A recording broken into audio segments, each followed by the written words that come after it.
And if you and I, and we're taping this conversation in Brooklyn, New York, a place neither of us is from, but has brought us together. Yes. These stories from opposite sides of the world. Yes. Opposite backgrounds, different genders, different generations.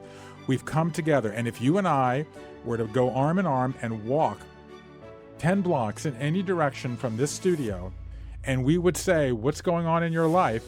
What would you hear? I'm struggling with my spouse. My children are having conflict. My dreams are being confused. I'm feeling sick. The stories that people in their everyday are struggling with are captured in one way or another. And what's the thing that you've told me time and again draws people to Bible chat is they want meaning. Yes. They want purpose. They want direction. When? In times of turmoil. The monks say is the actual bush where Moses saw the face of God. The burning bush. The burning bush. Okay? Now, the truth is it used to be across the sidewalk from where it is now, but they expanded the church, and so they had to move the burning bush. And I'm fond of saying, you work for both a startup and a fast-growing entity, and can you imagine being in the meeting when you had to vote whether to move the burning bush or not? No. Right? Do No, you want sir. that responsibility? No, sir. Let's go around the table. Raise your hand if you think Yeah. we should move the burning bush. But they moved the burning bush. You can't run from the emotions. You're going to be afraid. You're going to be sad. You may even be ashamed. But if you open up, you're going to find other people willing to reach out and help you. And it's a myth that you can get through it alone. King David asked directions in the desert. Nobody can get through it alone. And the burden of misplaced masculinity was... Welcome back, or welcome to the Bible Chat podcast, where we explore spiritual insights and practical wisdom to navigate life with faith and resilience. A few weeks ago, I had the privilege of interviewing Bruce Feiler in Brooklyn, New York.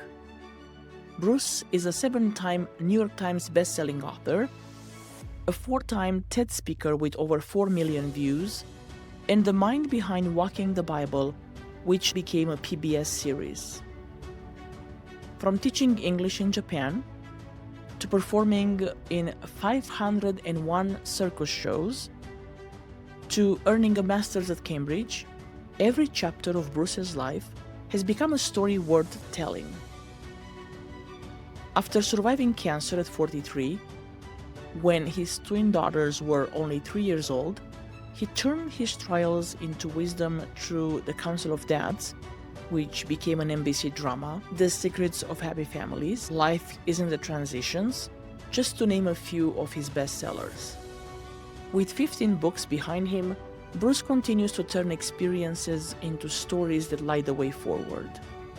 His newest book, A Time Together, How Ritual Created the World and How It Can Save Us, is now available for pre-order on Amazon. Bruce is a master storyteller. He's funny, warm, kind, and we have a deeply meaningful conversation. So wherever you are listening from, on a walk, driving to work, or winding down with a cup of tea, we hope you'll benefit from his wisdom. And as always, please keep us in your prayers as we continue bringing you conversations that speak to the real struggles and hopes of everyday life. Please enjoy. Thank you very much. And everyone's phones are on silence. Yes, sir. All right. We are good to go. Yay! Lucky us. Bruce, welcome to the Bible Chat podcast. I am deeply, deeply grateful for your incredible work, for being exposed to your work through Laurentiu, and then reading and listening to other podcasts. Thank you for your incredible storytelling, for your vulnerability, for your journey and how you share it with the world. Before we go into the depth of your work, I would love to know, and I would love our listeners to know, who is Bruce Feiler? Take us back to your childhood, and please mention Japan and the circus story. I'm looking forward to learning about that. Well, first of all, thank you for inviting me. And I think that it may be worth pausing to explain a little bit of how this conversation came about. My wife, Linda Rotenberg, almost 30 years ago now, started an organization called Endeavor that supports high-impact entrepreneurs in now 50 countries around the world. And the founders of Bible Chat are Endeavor entrepreneurs. And my wife is so enthusiastic about your story and the way you've touched a nerve around the world and brought all these people into a conversation about meaning and purpose and identity and spirituality. And when she met the founders of Bible Chat, she's like, you need to understand that people around the planet will do anything to meet my wife. And upon meeting the founders of Bible Chat, she said, you don't really want to talk to me. You want to talk to my husband, Aw. Bruce. So I just am so enthusiastic about what you're doing. And I think that we'll talk as this conversation goes along about how what you're doing about trying to take the lessons of these stories and apply them in new ways, how much it really does dovetail with my life's work. And so my story is I grew up in Savannah, Georgia, 5 generations of Jews in the American South. And the way I think about my life is that I loved growing up in the American South. I love the familyness and the stickiness and the storytelling. But I grew up Jewish in the South, which meant I was a little bit outside of the normal Southern culture. I love being Jewish. I love the familyness and the stickiness and the storytellingness. But I grew up Jewish, not even just in the United States, but in the American South, which was sort of outside the mainstream of Jewish identity in its 2,500-year history. And so I think the combination of those two things have exploded in a life about storytelling and stickiness and familyness. And yet, for me, kind of the nature of who I am, and I think what's defined my work now going on 40 years, is that I like to go into worlds and enter them and leave. Okay? I think of myself as being 2 things. Number 1, I am an experientialist. Okay. I grew up in the age of discount airfare where you could travel around the world. I've been to 90 countries on 6 continents, and I like to go and have experiences. But I'm also an explainaholic, and I like to go and enter worlds and then leave and write about them, because a lot of people are curious what happens on the top of Mount Sinai, or what happens backstage at a country music concert, or what happens in a, in a hospital when someone is facing death, or the various things that I've written about in my life. And just this crazy way I live my life, I actually can go find out the answers. And so that really is the through line, if you will. So I grew up in Georgia. I left there. I went to Yale. I then moved to Japan, and I started writing letters home. Now, I'm much older than you are. So these letters were written on crinkly airmail paper, where they used to weigh by the ounce when you mailed things. And that's important to the story, because when I got back home, and I used to write these letters, you're not going to believe what happened to me today. And when I got back to Georgia 6 months later, everywhere I went, people said, I loved your letters. And I was like, great. Have we met? And it turned out that my grandmother had Xeroxed them. I passed them around, and they went viral in the old-fashioned sense of the word. And I thought, wow, if this is that interesting to me and all these people, like, I should write a book about this. I never knew anyone who'd written a book. And it doesn't really happen this way, but one thing led to another. And I sold my first book at 24, now 36 years ago, and I've never held a job since. Wow. How did you get to be in the circus for a year? So basically, the first book that I wrote was about Japan. It's called Learning to Bow, and it was based on this year. I was in Japan for 3 years, and one of those I spent teaching junior high school in a town of 50,000 people, and I was the only foreigner. I was like the town pet. And so I wrote this book, and I then went to England, and I got a master's degree, at Cambridge, and I wrote a book about Oxford and Cambridge and sort of the great English tradition of higher education. And at that point, I had been out of the country for much of my 20s, and I wanted to do something very American. And when I was 13 at summer camp, I learned how to juggle this will come back in the story, actually, later in this conversation. I'll try to remember to bring it back. I learned to juggle with oranges on the side of a hill. So we were at the top of a hill, and we would try to juggle by tossing in this syncopated pattern oranges up and down, up and down. And of course they would fall. And whenever they would fall, they would hit the gravel ground and then roll to the bottom of the hill. So we were really incentivized not to drop the oranges because they became pulpy and sticky and unpleasant. So not dropping the oranges became more important than figuring out how to juggle. And so I learned to juggle on the side of a hill. And I did mime as a high schooler. I used to joke I put myself through high school by doing birthday parties for $30 a birthday party. So when I wanted to come back and explore America, I thought, well, what better way of doing it than from the backlot of a circus? So I joined a circus. I was a clown. We did the Clyde Beatty Cole Brothers Circus. We were in 16 states and 99 cities, 2 shows a day, 3 shows on Saturday, every day from March to December without a day off, 501 circuses. And so it was just a great way to be re-immersed into America and understand some of the beauty in the circus, some of the tensions in the circus, and really to get really close to what makes people smile and enjoy an experience. And I would say that the thing that comes up most often from the circus knowledge was we're having a conversation. Like in of itself is a show. It has a kind of rise and a fall. And so I think in a lot of ways, maybe its impact on my storytelling, which you mentioned, may be one of its most lasting legacies. That's incredible. Thank you. I have never heard that story, so I really wanted to know how you got into the circus. Eastern Europe, by the way, I mean, you're from Romania. I mean, Yes. Eastern Europe has a very deep and rich Solid. circus Yes. experience, right? And even during, as I don't have to tell you, behind the Iron Curtain, it was also thought to be a really populist art form. So it thrived really, especially under communist rule. It's unbelievable that you went exactly what I went to in my mind, because I'm like, do I say this or do I not say this? Yes. When I came to America, I have learned that a lot of people are afraid of clowns. Yes. And I said they were our only source of joy in communist Yes. Romania growing up.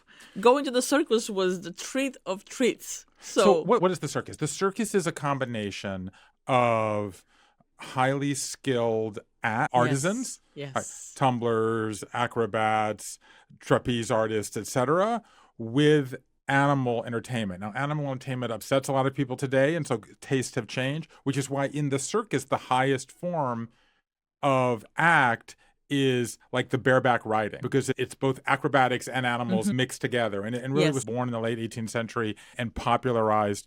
So in the communist countries behind the Iron Curtain in the Yes. Eastern Bloc, embraced it because it was a populist thing. You can do it for, it's very affordable and things like that, which actually meant when the Berlin Wall fell in 1989, there was actually an explosion of Eastern European acts that went all over the world and created actually something of a boom in circuses in the wake of that. And I think that is what's very powerful about it. It is a form of storytelling. And in a lot of ways, okay, to go back to where we began and especially where we're going, this is all about storytelling, right? This is all like, what is the Bible if not the greatest story ever told? And if you think of the stories of the Hebrew Bible in particular, those were told orally for hundreds, probably thousands of years before they were written down. When you do that and you look someone in the eye,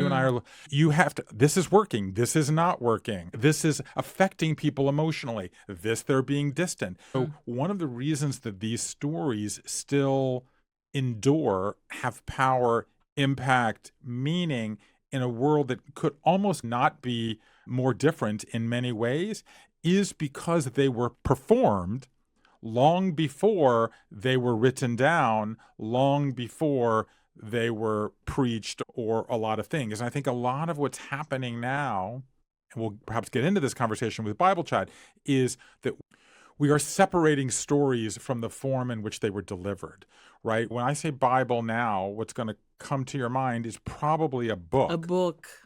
Okay, with leather covers, maybe even gold on the edge of the pages. This is not the way to look at it. And my work around the Bible, which we'll get to in a second, of course, is it's to try to separate the stories from the book and think of them as living, breathing entities that take place on a map, that take place in a family, and have a kind of living lesson to them. And I think that what you're doing with the opportunity of the internet and with the power of the app, and now we bring in AI and other ways that it can, there are pros and cons of AI, but here's an example. If it can separate the stories from the page, the book, the leather cover, the preacher, all of the trappings in a lot of ways of institutions which have power, but also burdens, and allow people to reconnect with the stories in a way that's more relevant to their lives. There's something about that, to me at least, is very intimately connected to the circus, which is a form of popular storytelling that has also survived for hundreds of years. Incredible. I've never thought of the circus being a form of storytelling. How did you go from the circus to walking the Bible? So the short answer to that question is, after the circus, I moved to Nashville, Tennessee, which is the home of American country music. And I was living across the street from 3 churches. And they joke in Nashville that you can give directions to everything by saying, turn right at the Kroger, which is a kind of supermarket, and turn left at the church.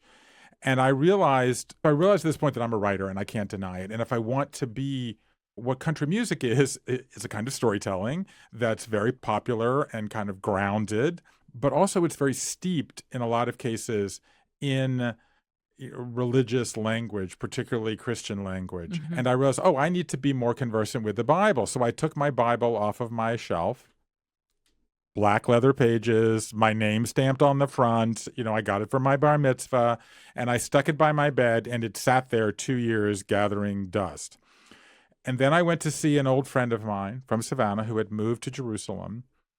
And, Jerusalem is a series of hills, not unlike Rome is a series of hills. And we went to this one crest overlooking the old city. And my friend was giving me a tour and pointed south and said, that's this controversial neighborhood that was creating a lot of news at the time. And then he pointed to that golden dome in the center of Jerusalem and said, that's the rock where Abraham went to sacrifice Isaac. And I was like, whoa, you mean these are real places that you can touch and feel and visit? And I'm going to tell you something which I often did not say in public for a long time, which is I thought, this is how I like to experience the world. I'm an experientialist. I could go experience the Bible and not just read it and maybe understand it in a new way, right? You can travel to all of these places now that you couldn't for long periods of time. And I thought, what if I joined the Bible as if it were the circus? Like, it's this participant, it's the experientialist, explainaholic side of me. Like, I can go experience it, and who knows what I'll find. And then I'll come back and I'll try to share the experience for people who don't live their life in this crazy way. That's really what I thought. But I didn't say that because I thought it was sacrilegious and I would offend people. And so everybody hated this idea. It's too dangerous. There's nothing to see. Remember, there's no buildings left. The part that I was going to do, right? The book of John, one of my favorite sort of tidbits about the Bible is that there's no furniture in the book of Genesis. There's no buildings, okay? So there's nothing left. Now, some people say, therefore, it's made up. I would question that because the absence of something is not proof of the absence of something. Perhaps we can get into that or not get into that. But the point is, they were migratory people. They were leaving nothing behind. They weren't building what's left from the ancient world, large buildings. Well, there are no large buildings in the Hebrew Bible. So there was terrorism at the time. There's always been war. But I'm a stubborn person. When the idea caught my head, and I met an archaeologist, his name is Avner Gorin, and I told him this whole story, and he said, I think it's a great idea. And I'm like, will you come with me? And he said yes. And so then we set off on this massive journey. It was 3 continents, 5 countries, 4 war zones, 10,000 miles, foot, jeep, rowboat, camel, the whole thing. And that created what we're talking about here, which is walking the Bible. And it was so overwhelming in almost every way. Physically, it was dangerous, it was emotional. But the core idea was to go to the places and then read the story in the places with the idea that being in the land would help make the story come alive. And so that was a decision that was made very early, I will tell you, that was complicated but important, which was Jacob and Esau wrestling in their mother's womb. Fascinating story. I'm now the parent of identical twin daughters. I love that story. But that story cannot be enhanced or understood better by going to a place. Right. As opposed to the Garden of Eden, where the rivers come together, Mount Ararat, where Noah's Ark landed, the time where Abraham leaves his famous house and goes into the Promised Land, the time they spent in Egypt, going on the Nile, the Israelites being enslaved and then escaping slavery into the Sinai. There are mountains that some people believe are Mount Sinai. And so what the journey was, it started in what is now Turkey, where the Garden of Eden has connections to the Tigris and Euphrates. I climbed Mount Ararat looking for Noah's Ark. Then I traveled down Abraham, Isaac, Jacob, down into Egypt, crossed the Red Sea, climbed Mount Ararat, and then trekked up the east bank of the Jordan and ended on top of Mount Nebo, where Moses dies, overlooking the Promised Land, where he is forbidden from entering. So I think of it now as a kind of topographical midrash. Go to the place, read the story, see what happens. That's amazing. What year was that? So I've done it twice now because I did it originally in 98, 99, in the late 90s, which in retrospect was a period of relative peace. This was after the Oslo Accords of 1994. So it was easier to do this than in many of the years. Then I did a follow-up book called Where God Was Born, where I went into Iraq in the middle of the war. I went to Iran, where I've been twice now, looking at the kings and the prophets, and then Israel, ending all the way through the rest of the Hebrew Bible. So those were done between about 1998 and about 2005. But I also, as you know, did this for a television. So then I did it again with TV cameras for the TV show Walking the Bible. And that was done in the early 2000s. And we did 3 episodes where we went through the 5 books. You've walked the Bible for basically 5 years, or what was it, 4 or 5 years? Well, that's 4 or 5 years. And then I also, as you know, wrote a book about Abraham, a book about Adam and Eve, a book about Moses. So altogether, it was 20 years and 5 books. Unbelievable. For those who are not reading the Bible or who are not necessarily connected to any faith, what does the Bible has to offer humanity? Yeah, that's a great question. So I'm going to start by saying something a little bit unexpected. You know, in a lot of ways, I think as a result of this, right, this book, Walking the Bible, spent 1.5 years on the New York Times bestseller list. It became a TV show that was seen by 25 million people in the first week. And this has been half of my adult life has been spent on this topic. And I would say that the first thing I want to say in direct response to this question is that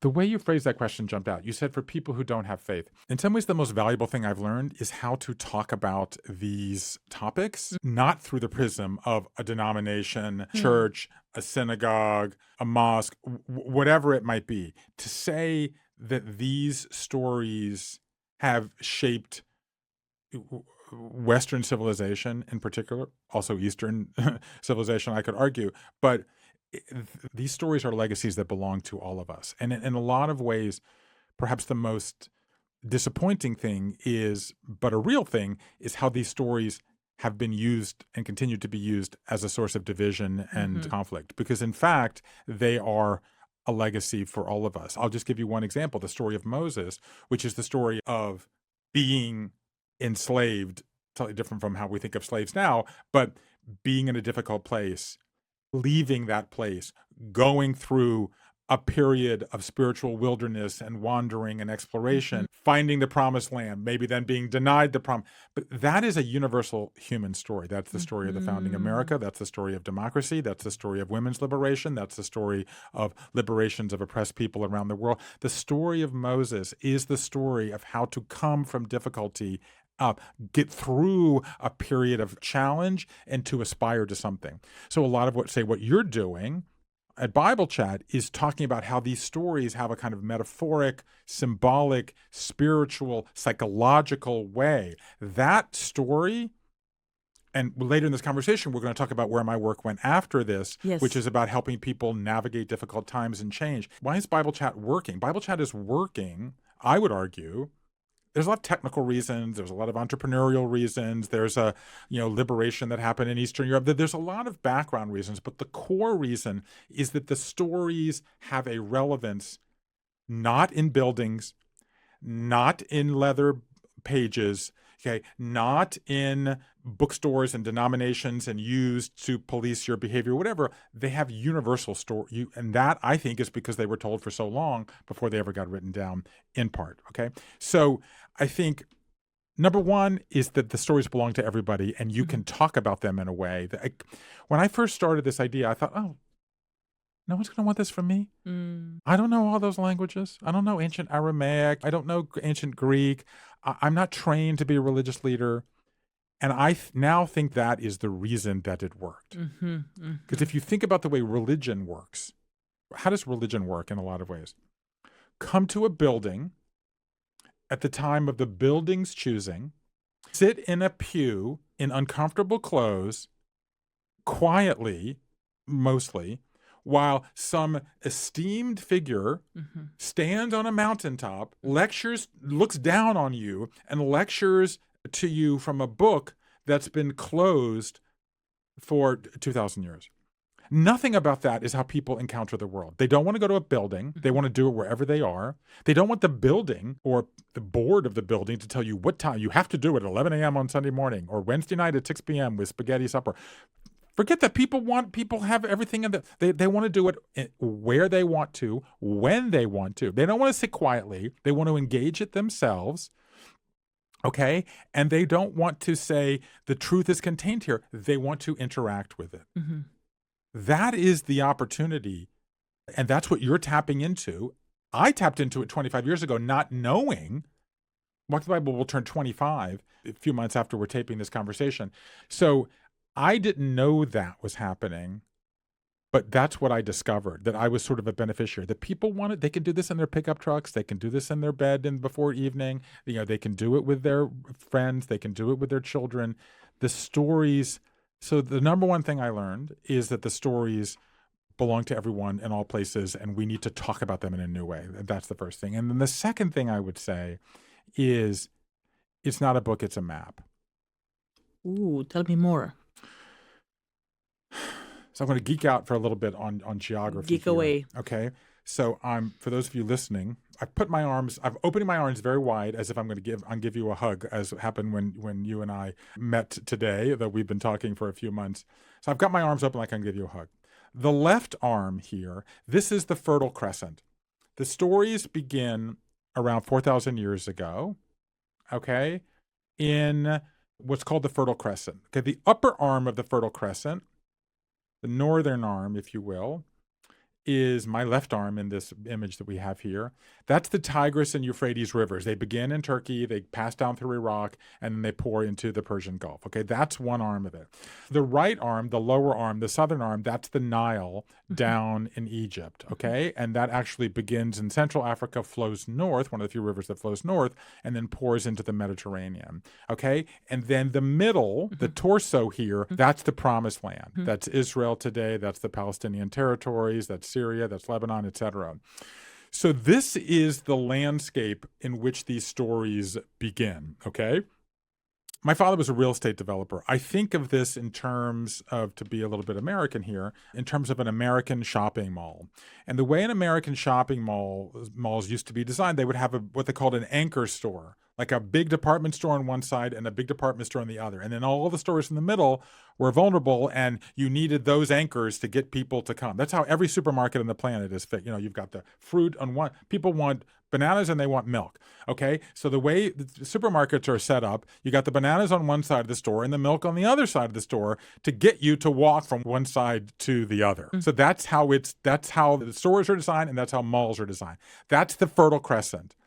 So what happened in the story is that in the Fertile Crescent, you had big empires, okay? Assyria, like the Babylon, ancient Ur, where Abraham was born. Those are all on the northern arm. And then you've got Egypt down here in the south. And the way 4,000 years of history is that first, the Mesopotamians, they would come and they control the Promised Land. Then the Egyptians would come and they would push them back. Then the Mesopotamians would push them back. It was back and forth. For those of you listening, I'm moving my right arm to my chest, my left arm to my chest. Yes. That's 4,000 years of history. That's what happened. Into this story is how the Hebrew Bible begins. You've got Abraham. He's born in Mesopotamia. What does he do? He leaves Mesopotamia. He goes down to the promised land.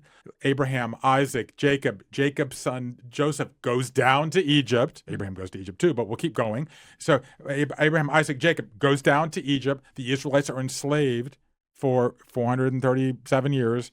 And then they leave and they go back up to the promised land. By the way, so that's what happens in the Hebrew Bible. Later, Jesus does the same thing. He's born in the promised land. He goes down to Egypt. He comes back. It's the same story over and over again. And if you look at the history of the Middle East, no one's ever been able to control the promised land because it's this tiny, vulnerable strip of land between the Mediterranean and the Persian Gulf, between Europe and Africa and Asia, and ultimately North America. Everybody wants control of it. No one's ever been able to control it. They were not able to control it for 4,000 years before Abraham got there. They've not been able to control it for 4,000 years since Abraham got there. It's this mixing, whatever metaphor you want, melting pot, crossroads, this tinderbox where everybody is forced to come and try to coexist, and it's struggling. As a result of that, it brings in all of these different elements from different cultures, which is why, by the way, it still applies to different countries and different cultures. And it's the story essentially of a family and how that family has endured over 2,000 years, say between Adam, 5,000 years if you want to go back to Adam and Eve, or 2,000 years from Abraham through Jesus, and then, the disciples and Paul and how Christianity was created. But it's basically, it's like what we now think of as a novel. It's like an incredible TV series. It's basic stories of how individuals struggle with these universal challenges. And if you and we're taping this conversation in Brooklyn, New York, a place neither of us is from, but has brought us together. Yes. These stories from opposite sides of the world. Yes. Opposite backgrounds. Yes. Different genders, different generations. We've come together. And if you and I were to go arm in arm and walk 10 blocks in any direction from this studio, and we would say, what's going on in your life? What would you hear? I'm struggling with my spouse. My children are having conflict. My dreams are being confused. I'm feeling sick. The stories that people in their everyday are struggling with are captured in one way or another. And what's the thing that you've told me time and again draws people to Bible chat is they want meaning. Yes. They want purpose. Yes. They want direction. When? In times of turmoil. Yes, absolutely. And guess what's happening now? Turmoil is exploding. Everybody is in a life transition. AI is coming our way. We grew up with one set of it. The life we expected to live is not the life that we are living. And that universality is captured in these stories, I would argue, because they were told. Because before there were these other things, they looked in people's eyes and they saw what they were struggling, and these stories capture them. That's a beautiful, beautiful explanation. Thank you for that. Is there any specific place that inspired you or story in the Bible that is maybe more relevant to your life than others? Or I want to hear a little bit about your personal interaction with the Bible. So I'll start with a story. Yes. Story first. I love it. Story first. Yes. Preach later. Don't Yes. start the preaching. All the preaching should come out of the story. Love it. My favorite place far and away is the Sinai. And so the Sinai, let's go back to our little map here of the ancient Near East, right, of the Fertile Crescent. The Sinai is essentially at the right shoulder here, right? Yes. It's this little tiny triangle of land that's basically wedged. I was going to say like a piece of food in your tooth or something, but it's wedged in between Africa and Asia. And it is on this strip of land that's called the Rift Valley, which goes from Africa up the Sinai, and the Dead Sea is the bottom of that, okay? Which is on the border between what is today Israel and Jordan. And the Sinai is essentially inhabited, like 10,000 people, an area the size of Ireland. It's desert, it's very dry, and it's far and away the most beautiful place I've ever been. It's like Dune meets, the moon, meets the desert, meets this beautiful, sort of red clay, like the red clay of Georgia, funnily enough. And it's absolutely breathtaking. And by the way, it's incredibly noisy. So I thought, the desert, it'll be quiet. It's the least quiet place I've ever How been come? because of the wind, right? Uh-huh. Because of the tinkling of the crystals of the sand. Like, Interesting. when there's no light, when there's no distraction, you hear all of these things. Mm-hmm. So everything I thought about the desert is wrong. So first of all, it's not quiet, it's noisy. Secondly, the heat's not the problem. The cold is the problem. You can get out of the heat. You can put up a blanket. You can sit under a tree. There are not a lot of trees, but you can get out of the heat. You can't get out of the cold. So the biggest problem in the desert, the heat's not the problem. The cold is the problem. And you can't survive alone.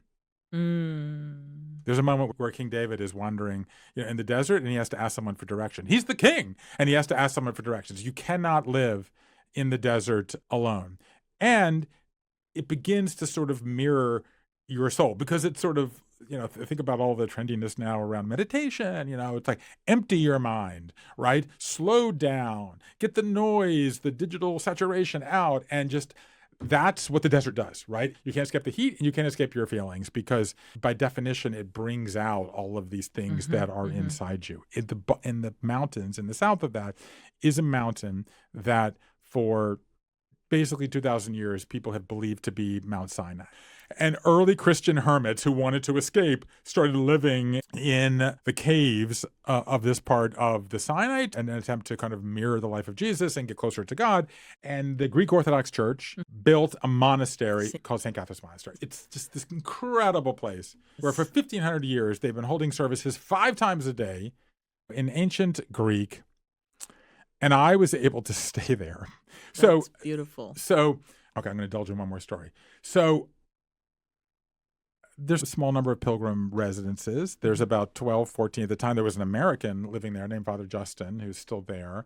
And I had some dinner. I went back to my room, and there is a bush in St. Catherine's Monastery that the monks say is the actual bush where Moses saw the face of God. The burning bush. The burning bush. Okay? Now, the truth is it used to be across the sidewalk from where it is now, but they expanded the church, and so they had to move the burning bush. And I'm fond of saying, can you work for both a startup and a fast-growing entity, and can you imagine being in the meeting when you had to vote whether to move the burning bush or not? No. Right? Do No, you want sir. that responsibility? No, sir. Let's go around the table. Raise your hand if you think we should move the burning bush. But they moved the burning bush. Okay, so I go by myself, and I go sneaking through the hallways of this incredible 1,500-year monastery. I have to go by, there's a room where all the monks, all the skulls of all the monks who've ever lived here are like piled on top of each other like breakfast cereal that like spills onto the floor. And I go and I'm sitting next to the burning bush. Oh, I'm having this moment. I'm like convinced there's this heat coming from the burning bush and this heat coming from me. And I'm going to, have this transcendental moment. And then I realize that there is a red fire extinguisher sitting, like one of the things you pull the plug and Wow. And I'm like, wait a minute. There's a fire extinguisher next to the burning bush. Like, if it catches on fire, am I supposed to put the fire out? Am I supposed to look for the face of God? Like, what? I'm very confused here. And I'm like, it's ruining this moment I'm expecting to have. And then this white cat with black splotches on its eyes, jumps out and screeches at me, and I screech, and looks up at me like, you're not supposed to be here. And I'm looking like you're not supposed to be here. I go running back to my room because I have to get up at 5:30 in the morning and go watch the morning service in ancient Greek. So I tell this story for a couple of reasons. Number one, take one step. Put one foot in the desert. You can't understand the story of the Bible without understanding the land. You can't understand the land without understanding the desert. It is about going through the deserts of the soul, the wilderness of our lives, the periods where we don't know where we're going. Okay, by the way, you can walk to get from the Red Sea to the Negev Desert at the bottom of what is Israel today. You can drive it in a couple of hours. You can fly it in 30 minutes. Even taking a walk, it'll take you a week. And then take no 40 years to get from one place to the other. God specifically says, in order to unlearn, in the language of transitions we're going to get to in a second, in order to say the long goodbye, in order to leave behind the expectations that you have, even that you built up when you were an enslaved people, to be totally free, you have to go through this period in the wilderness. It is impossible not to do that.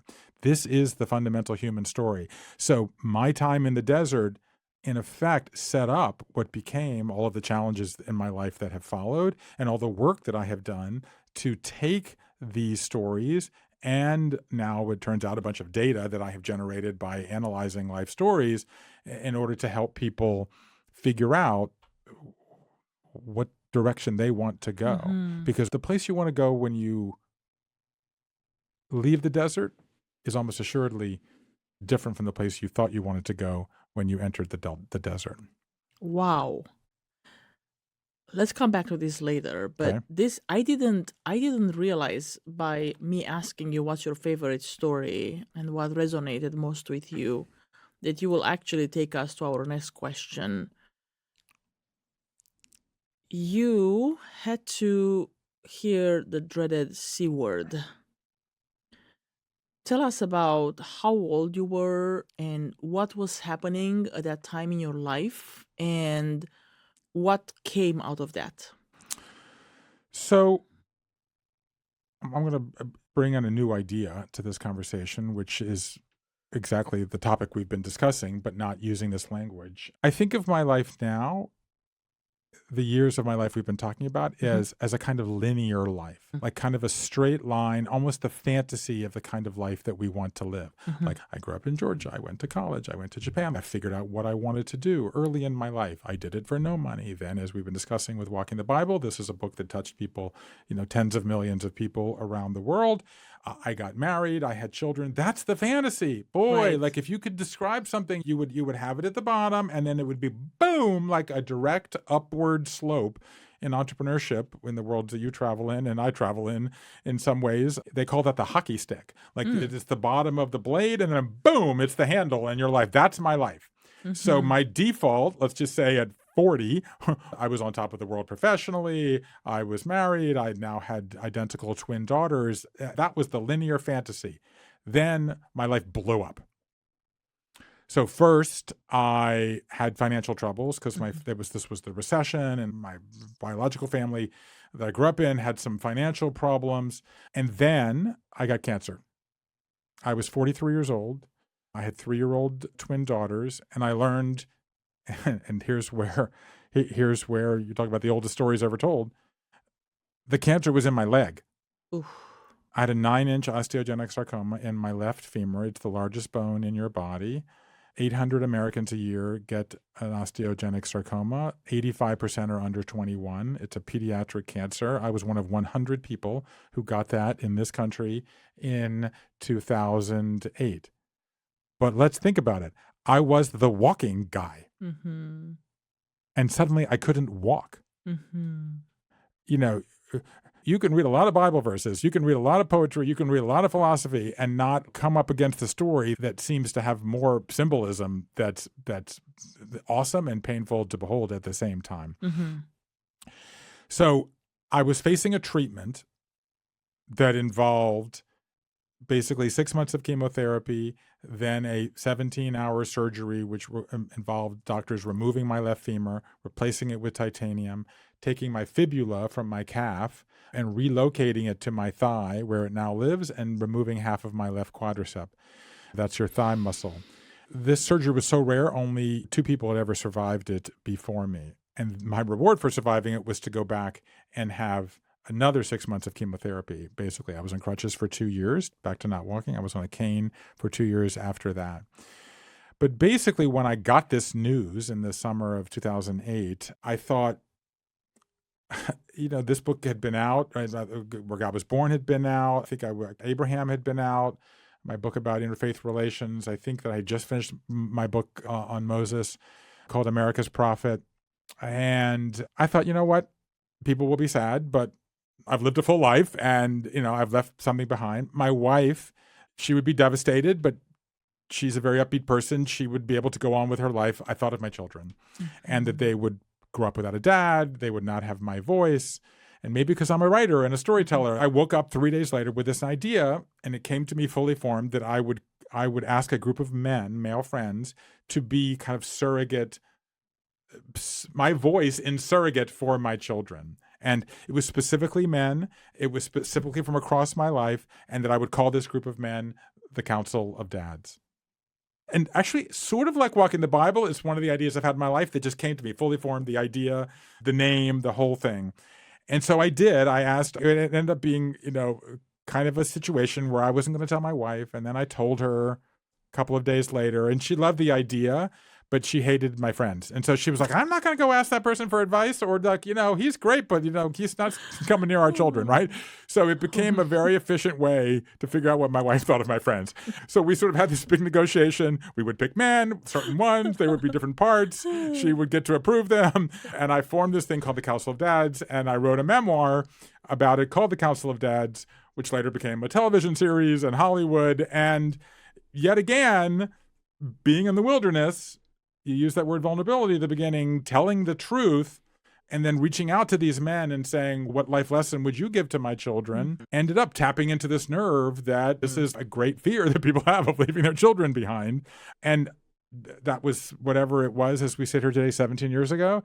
And really not a week has gone by since when I haven't heard somebody who unfortunately has needed this story and this idea. And I feel that, when you are in that situation, and we all know people who have been in that situation, there's not that much that you can do. And this is a thing that you can do that gives you a sense of agency and control and hope in a moment where that's been grabbed from you by destiny or fate or bad luck or unfortunate circumstances. So there really is a community of people out there. And I think that a lot of people have tapped into the idea when they're sick or when they lose a loved one, but also divorced people, have done it, people going through a difficult time. I mean, if there's one thing I've learned from this experience, communicating with people and families around the world, is that you can't have too many adults who care for your children. It takes a village. Yeah, exactly. And so this is a way, and particularly for men, I mean, I know a lot of people who formed councils of moms or who have mixed gender,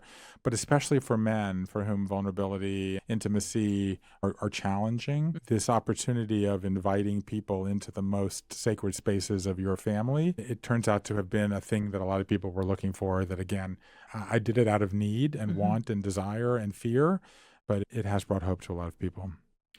It's absolutely beautiful. I have heard a lot of stories and I've seen a lot of ways people are trying to handle suffering and pain and redeem their own story. But until you, I have never heard of a father with the thought that I could be gone tomorrow to assemble a council of dads for their daughters. It's something that is incredibly touching for me. And why are you having this reaction? Because it's so thoughtful.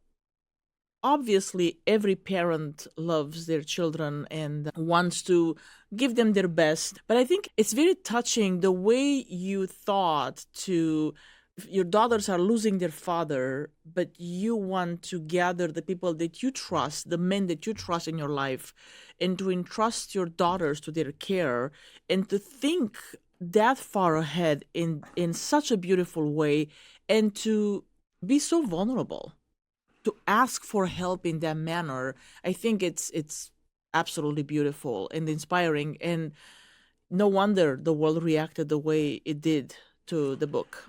I think that it made me wonder just a little bit I know about your own story. You're living on the other side of the world from where you grew up, right? You had to go for your own personal desires of service and other things that have motivated you, but to leave home. There's something Abrahamic about that. There's something Mosaic about that. There's something about this that we do have these connections. And I think that, there's also a spiritual element of this. And this is a lot of what I'm thinking about now at this moment in my life. What do we pass down to our children when we are going to die? Not necessarily when they're young, at any moment, right? So I think that the group of people that uses mediums and other ways of contacting deceased people, the people who do that most are adults who lose children. Because they want to have connection. We know a lot of people feel like they can communicate with people who are not living. And I think it's all part of the same core question here of how do we communicate? How do we pass on values? How do we continue to talk to people if we're not living with them, if we're on the other side of the world with them, if we're on the other side of the other side, as some people call it, with them.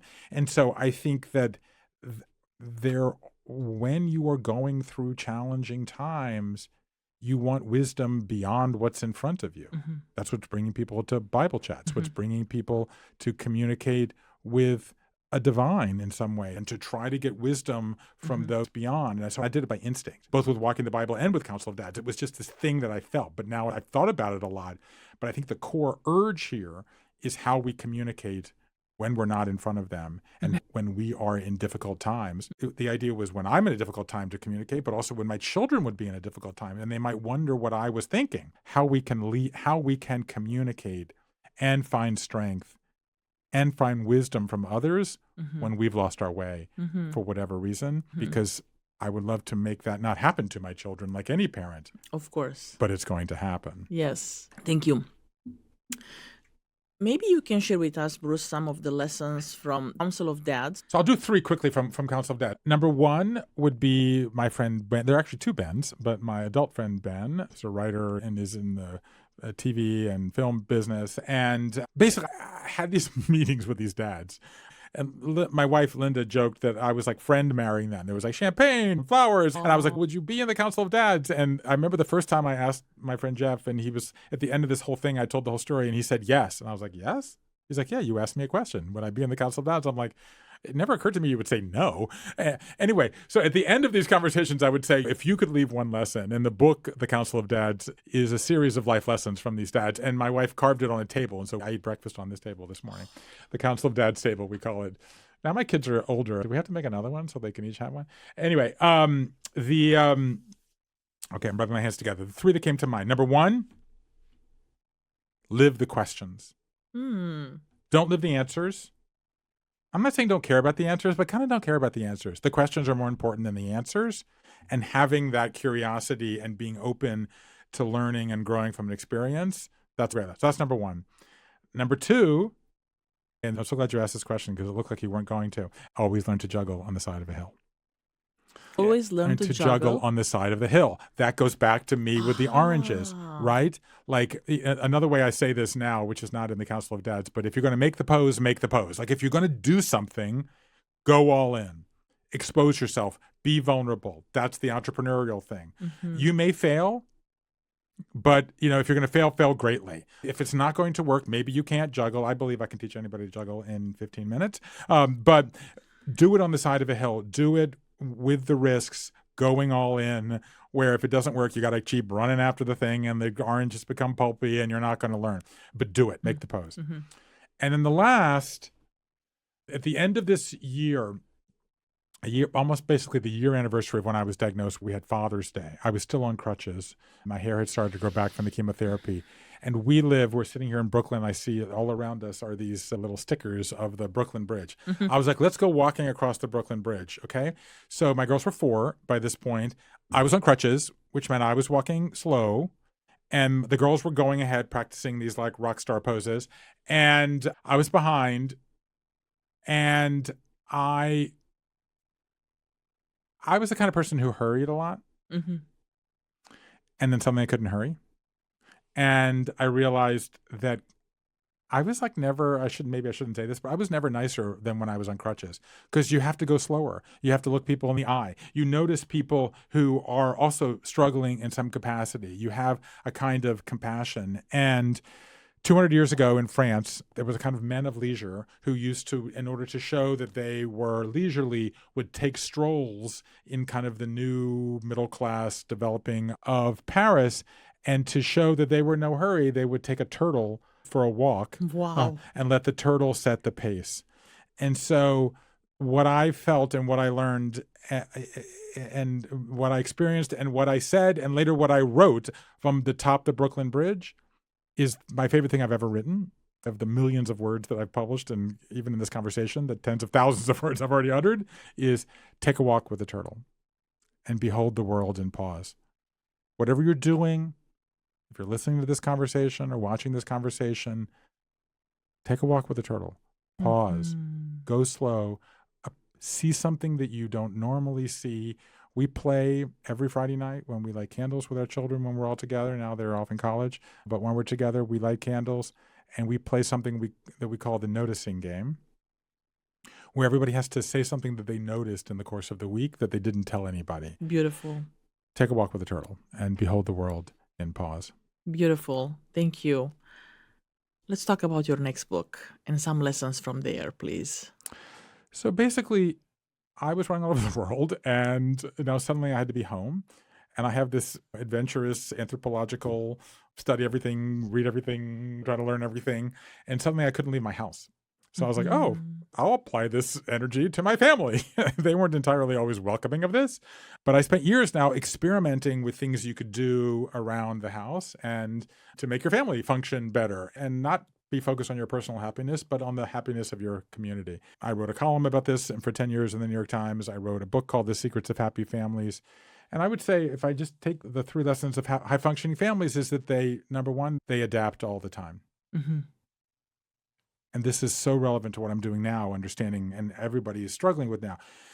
The idea that you can make a couple of decisions in your life and that's what the path you're going to be on. Mm-hmm. This is not how anybody lives anymore. You have to be able to adapt. You have to be able to change. And especially when mom's got a business meeting and this, junior has whatever, lacrosse practice, and somebody else has a ballet recital, and then grandma is sick and needs to go to the doctor. I have relatives now who are struggling with this illness or that illness. My own mother is a few weeks away from being 89 years old. There's always something going on. You got to be able to adapt. So number one, happy families, high-functioning families adapt all the time. Number two, they talk a lot because you can't just adapt all the time. You've got to also have some core values.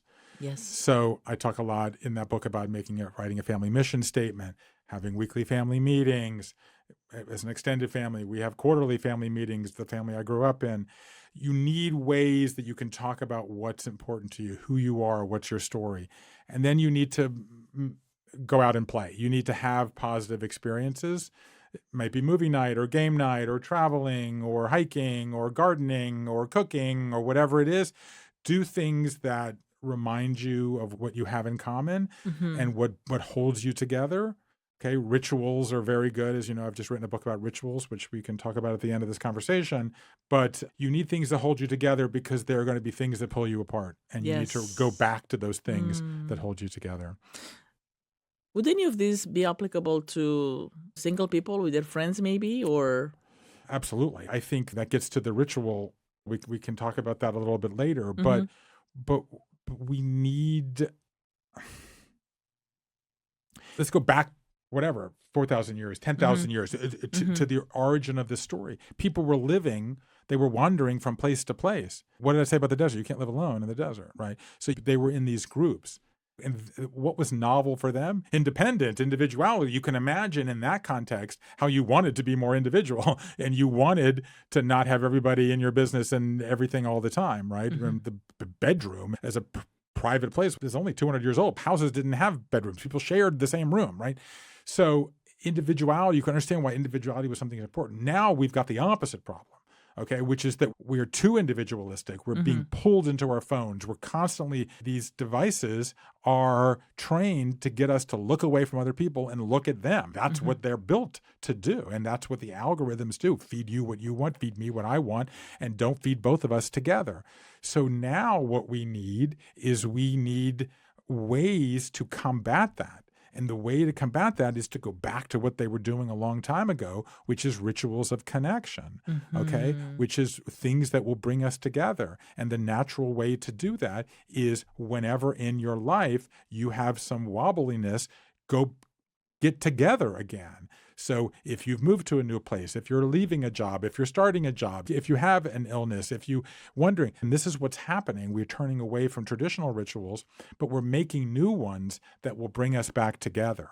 And I remember in the first conversation we had about Bible Chat, you were talking about the first step of this was to find ways to make these stories relevant to people's lives today, but that ultimately, and we talked about this in our first meeting, I believe if it's really going to work and last, it will then create ways for those people to come together. Yes. Because the original impulse of organized religion, of bringing people together in times of need and joy and sadness, is very pure. The problem is many of these religions, there's an incredible power, and I've spent much of my life championing religion, but we all know that every religion has excesses and things that have been painful to people and the problem when they have too much power. But we need these stories, but even more, we need ways to connect around them, discuss them, and use them to bring us together. And that can happen around biblical stories, but that can also happen around personal stories. And that can happen around things that we make up. Yes. Okay? Yes. So you and I greeted each other when we came together because we've been talking for a while, and you said, "Oh, you're a hugger." Okay. And so we had that. So what does that mean? That means when we leave, we're going to do it again. The next time I see you, we're going to do it. So we are wired to need ritual. Absolutely. And at this moment, ritual is the thing that we most need because all of the wiring is pulling us apart, and we need things that will pull us together. Absolutely. Thank you. I find myself now in a period it's a big transition for me. I just finished 30 years of nonprofit work, both in Romania and here in the United States.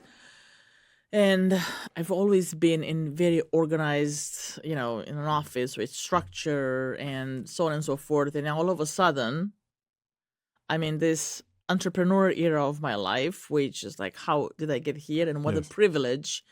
And it hasn't been easy in that I have to be my own boss. I have to figure out my own way of working. And I'm also an extrovert. And now I work a lot from home alone. And I have to figure out all this stuff, So when I listen to your TED Talk and I listen to different podcasts and I read through Life is in the Transitions, and it's like, oh, this is so relevant for myself and for many other people that I know.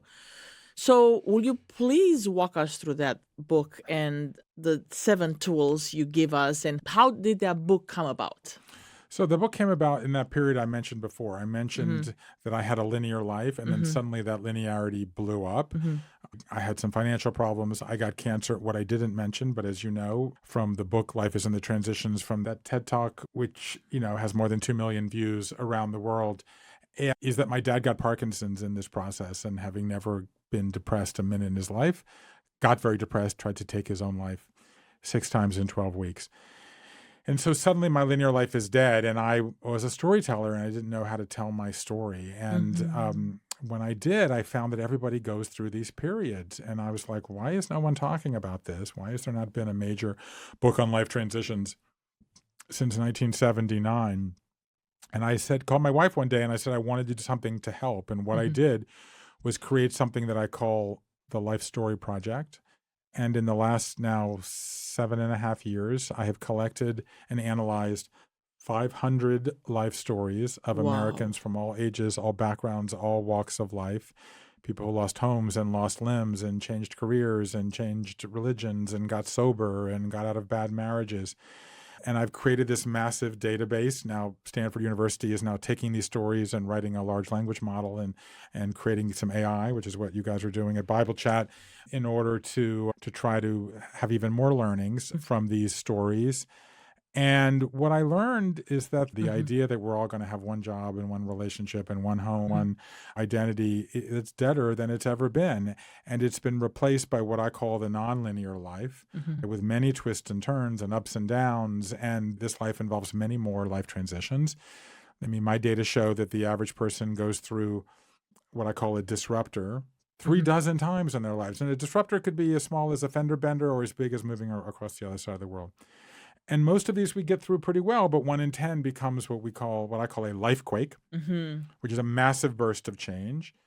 And the response to a life-quake, and I like life-quake because basically about half of them are involuntary, but half of them are voluntary. Right? These are positive. You chose to make these moves, right? You chose to do this. So sometimes you're not. Like I didn't choose to get cancer. People don't choose to lose a loved one, or no one chose to be in the pandemic. But half of them we are choosing, but that doesn't mean that's why I like Life-Quake, because it's not a crisis. Sometimes I became a parent of identical twins. In 32 minutes, I went from having no children to 2 children, right? Like it was joyful, but it was a life-quake. In every way, it's still a life-quake, sure. 20 plus years later.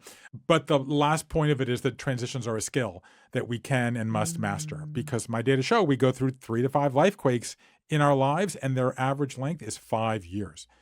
So you do the math. That's 25. That's half of our adult lives we spend in transition, and we need this skill. Mm-hmm. And we've told ourselves, transitions, you just grit or grind or Mm-hmm. resilience your way Yes. through. Forget that. No, it's difficult, but it also has opportunities, but it is difficult. Mm-hmm. And if we just say that's the abnormal period, and I'm going to get back to my normal life, that's wasting half your life saying that it's abnormal. The truth is that's just as normal as the stable period, if not more so.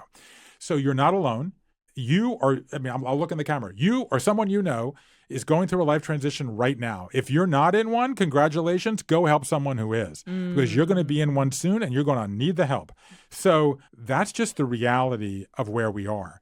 And so that book I had this idea and I was like, oh, why haven't I been a major book on this in all these years? And everyone was like, yeah, what are you talking about? Nobody cares. That was in 2019. 6 months later, the pandemic hit and the entire planet was in a life quake at the same time. Big time. And it turned out I had the right book at the right time. And it just has reached a bunch of people. As I said, the TED Talk, 2 million views. I teach a TED course on this. And now my life is about, a lot of it is helping people change. And I will say, I haven't really often say this out loud. I thought that this was a change from the Walking the Bible part of my life. I thought it was a different part of my identity, and I was wrong. Like one of the first people that read it, Arianna Huffington, wrote a beautiful piece about it in Thrive, her organization that helps people with mental health.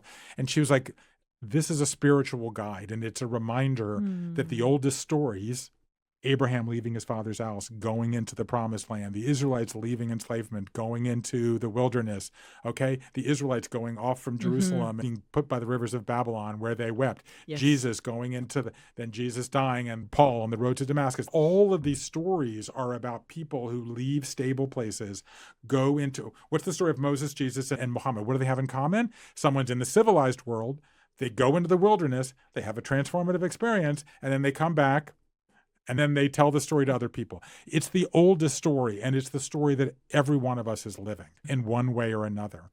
And the question is, and you asked about the tools. I mean, there are phases to this. Yes. I call 3 phases. I call them the long goodbye, when you're leaving. Remember with the Israelites, when they go to slavery, and the first night without water, they're like, send me back. Get me back. What? You're eating cabbages and leeks and whatever it is in the Bible. Like, they send me back? What are you talking about? Because it's difficult to say goodbye. Then they're in the wilderness for 38 years. And God says, you got to stay there a long time because that's the messy middle. And then the new beginning, when you get to the promised land. And by the way, what happens when they get there? It starts all over again. Then there's wars. Then there's conflict. Then the tribes start fighting. So it's the oldest, long goodbye, messy middle, new beginning. Those are the phases. And then there are tools inside them. People can see it in the book or they can watch it on the TED Talk. But accept that it's emotional, use a ritual to mark the occasion, shed habits, try new habits. And then the last one is what we've been talking about this whole conversation, is update your story. Add a new chapter to your story and say, here's what you just said to me as someone who listened to life stories all day. Yes. You said, I am in the middle. The messy middle. You're in the messy middle. I'm in the middle of a life transition. Yes. But when you talk about moving from Romania to come to the United States to work in church service, as I understand the story, tell me that story. But when you tell that story, it's not present tense, it's past tense. Correct. Because then you've been through that transition. What that tells me is you're still in this transition. So when you add a new chapter to your story that said, I did that. Yes. I got through it. Yes. It was difficult. This is what I learned. That is your way of saying to yourself that you're going to get through this, but you're just still in the present tense of this one. You're not yet in the past tense. I see. So how do I move from... Well, that's what, That's a whole different podcast, right? Exactly. Yeah, come follow me on my show. This is what I do every day. I help people do this. Yes. That's what's in Life is in a Transition. That's in the podcast. There's a series of things you can do. Yes. You can't speed it up, but you can do it more effectively. Yes, absolutely. Absolutely. I want to know from you, how do we rewrite our story and regain a sense of agency? So stop for a second. Everybody listening to this conversation, stop for a second and listen to the voice going on in your head. Where you came from, what you wanted as a child, the various steps you took when you left home and you went into the world. Which of those expectations have been fulfilled? Which of those expectations were disappointing? If you got a call right now that someone you loved was in the hospital, Mm-hmm. what would go through your mind when you got that call? What that voice in your head is the story of your life. Mm. And what we've learned in the last 25 years with neuroscience is that story isn't part of you. It is you in a fundamental way. That life is the story that you tell yourself. The question is, what happens when you lose the plot of that story? If you listen to what people say, as I've been doing for years now, what do they say? They say, the life I expected to live is not the life that I am living. I feel a little bit off schedule, off kilter, a little uneven, a little unsure, a little scared, a little doubtful. Why are people saying that? Why are you saying that? What are the actual words that came out of your mouth? The actual words that came out of your mouth was, I did this thing, which I moved from one side of the world to another side of the world. I was born in, were you born? In Romania. But I know you were born in Romania, but I don't know what year you were born. Communism was in full force. Exactly. Yeah. So you grew up in one world. So that's massive change. Huge. And yet at the same time, you just said, oh, I'm used to being in an office where someone tells me what to do. And now I'm working at home and no one's telling me what to do. And I'm totally destabilized. My reaction is, well, look at how you've done this in the past. These are much bigger changes.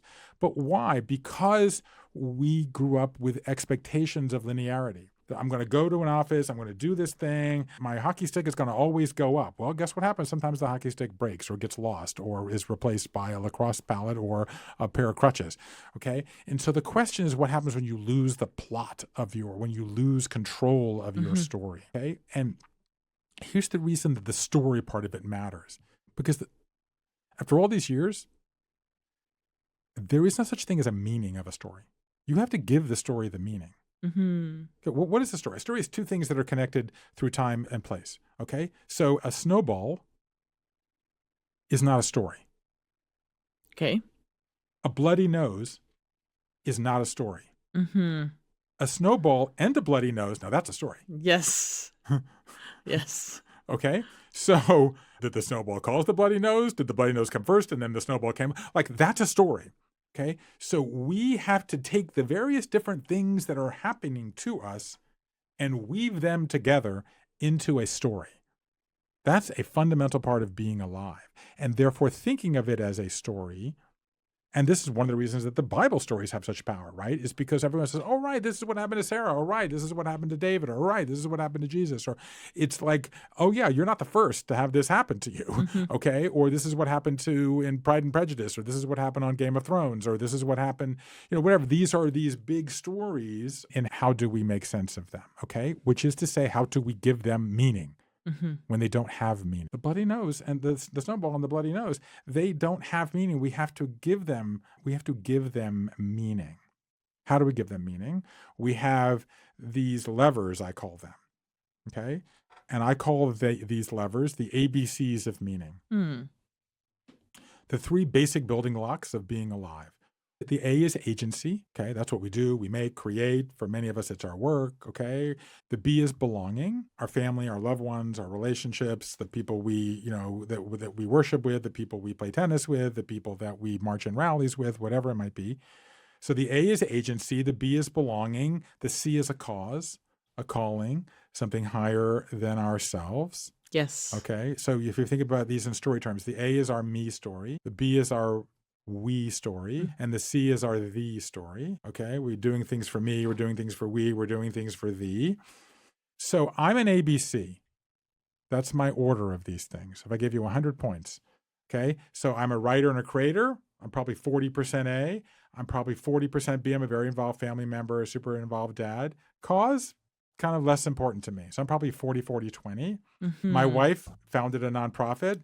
She's very cause. She's probably, 40 cause, maybe. Then A, agency, she's a co-founder, and B, after her family, she have time for friends, right? So I'm an ABC. She's a say. What's your order of ABCs, and Very interesting. What points do you allot them? Wow. Right now, I feel because I'm at the beginning of this basically new career, Yes. I'm very, very focused on cause. Okay. Helping to grow Bible Chat and my own contribution. And probably I would give that a 40 for sure. Okay. And then agency is second because I'm trying to figure out my way through this and learn and, develop myself in this new position. And it's very interesting. Belonging for 30 years was, I would say, 50%. Yes. And now it's 20%. Not because I don't belong. I have a phenomenal tribe, but because of how busy I got with this work and the editing and all that stuff, because I don't work in an office with 7 coworkers serving a church or serving street youth in Denver or in Romania, I'm out of the community all of a sudden. And while I still feel that I belong, I am removed from that, So it's very interesting. Thank you for helping through this. This Ideas in Life is in the transitions, and it's one of the things that's most quoted back to me from my work. So we all have an order. Okay, I'm an ABC. You're saying here you're a CAB, but you're saying that's different from what you were 10 years ago because yes, in life transitions, we shift the numbers. We shift the order and we shift the numbers. Okay. Yes. So that maybe you're a parent or caring for an aging parent. Mm-hmm. Maybe you've been raising children. So maybe you've been very belonging oriented and then the kids go away or the parent, dies. And you say, well, I want to do something for myself now. Or maybe you've been working very hard and you say, now I want to give back. Right. Or maybe I've been giving back and I'm burning out and I wanted. So the point is in life transitions, we shape shift, as I call it. We adjust these various things and we remake ourselves. And we say, in my story, the meaning isn't fixed. The meaning is flexible, and I can decide what story I want to tell at this moment in my life. And you don't have to apply to anybody for permission to do this. You don't have to call your mother and say, by the way, I'm doing this now. You can just do it because you want to. That's the freedom. 100 years ago, people had to live where their parents wanted them to live, do what their parents wanted them to do, love who their parents wanted them to love. Now, we can do any of that, and especially people who were not men for the most part. Yeah. This is great for women. It's an incredible opportunity we have to write our story, but we freeze. It's too much choice. So that's why we feel all messed up, is because the expectations and the reality are different. And the problem is the expectations, not the reality. It's so refreshing to listen to you talk about all these concepts because it brings a lot of perspective. Sometimes I feel as if I personally, and I know other people as well, as we struggle with those things, we get so lost in this, I don't know how, and somehow you help us have the bird's eye view, which is very helpful. Well, first of all, thank you. I will say this is a technical scientific term, but the reaction to my work is, whew, like you put words to these words to these things that I feel that I didn't know they're words. Truly. Okay, my wife likes to say that I have hard knowledge about soft things. So I think that basically, what's the first thing I said? Some people want to go to the top of Mount Sinai. Right. Some people want to be backstage with Garth Brooks. Some people want to be at Oxford or Cambridge. The crazy way of my life, I've have these questions everybody else has. I didn't, as my wife likes to remind me, I didn't write about happy families because I had one. I wrote because I wanted one, right? So that's me I'm these 3 words that don't exist. I'm an experientialist, I'm an explainaholic, and now I'm a life historian, right? So I gather people's life stories and I try to make sense of them. So that's what I do. I'm this unusual collection of things, and I've written my own story, and it keeps coming back to the same place, which is why, as we wrap up here, we can talk about rituals, because rituals is one of the tools. Yes. It's one of the things that we do when we go through if you ask me for something to do in a life transition, have a ritual. Invite people over. Say out loud, I'm struggling. I'm going through this thing. I'm trying to remake myself, right? You've just shared it with anybody. Yes, you got absolutely. an app with 25 million users in the last 6 months. But the point is you're giving people permission. I'm a dad who almost died and said, I'm scared. And I reached out to my friends, okay? And it's giving people permission to say we're confused, because if you don't share it, you're going to start drinking. You're going to turn to the dark side of the internet. You're going to turn to violence. You're going to start leaving hateful comments in the comment section. So the point is, you're going through an emotional experience, and to say that. And there's something about the ritual, which is the nature of this project. What happened to me, and I'll just tell the story briefly, is that we dropped our children off at college. And we went from empty nest to full nest in 32 minutes. And then it happened in reverse, And suddenly I'm like, oh, I'm in a transition. Oh. I'm in expert on life transitions. I wrote a best-selling book, right? I have a TED Talk. I teach a TED course. I know exactly what, and I was confused. And I'm like, I need a ritual. And I went out and there was no ritual. And I discovered this fascinating thing, which is that ritual holds us together. It's the thing that makes us human. When in times of change, when a baby's born, when someone gets married, when someone leaves the home, when someone dies, we use ritual. It gets the community together and we kind of readjust until that's happened for 100 centuries, until this century, when we've abandoned them. People are not having birth rituals. They're not having coming of age rituals. People are not getting married. People are not even being buried anymore. Only 1 in 3 Americans is buried. Wow, that's sad. I think that's where organized religion helps tremendously. At least in my world, going to a Greek Orthodox church, Yes. a lot is happening around life events Yes. with the entire community. Weddings of 500 people, funerals of 500 people. I think we owe a lot of debt to organized religion. My book opens in the Vatican in a collective baptism. But I think we can say, and I'm saying this as someone who wrote 5 books about the Bible, that it was overly prescriptive. We're going to have the rituals when we want them and when we say you need them. Okay? Yes. So that's why there are rituals around birth, but there are not rituals around stillbirth. Why there's rituals around fertility, but not infertility. It's why there's rituals around marriage, but not divorce. So we know, and by the way, and so what's happened is everyday people, freed from the top-down, pre-scripted, those rituals are great, but people want them when they want them. I tell the story of some woman who had a double mastectomy, and the church didn't have one. Yes. So she's like, I'm going to gather my friends, and we're going to light some candles, and we're going to touch it. Okay? My book opens with the story of a woman who basically invented a ritual around organ donation, where you could say goodbye properly. It's an incredible story. So people are saying, I want the millennials and the Gen Z, the people who are on Bible Chat, are saying, I want a ritual around gender reveal, or I want one around fertility. I'm going to have a ritual because I'm freezing my eggs, right? Or I want a mom prom, not just a prom when I was a teenager, or I want something about menopause, or I want something about changing jobs. Absolutely. You would feel better right now if you had a ritual when you started a new job and brought everyone together. So I'm going to create one. And my book is a guide for how to create them. That's Love exactly it. what it is. So I've written this book. I think the first time I've spoken publicly about it. It's called A Time to Gather, How Ritual Created the World and How It Can Save Us. You can go, I'm talking about a lot of books here, but if you are the kind of person who loves rituals and wants to make your own and wants to hold us together, I beseech you. I love this. I request you to go to Amazon and pre-order A Time to Gather. It's coming out in the spring of 2026. Beautiful. And I think whatever our problem is right now, if it's AI, ritual is the answer. If it's loneliness, ritual is the answer. If it's digital saturation, ritual is the answer. It really is the thing that we need. It predated religion. It was boosted by religion. Yes. It can serve people who are religious.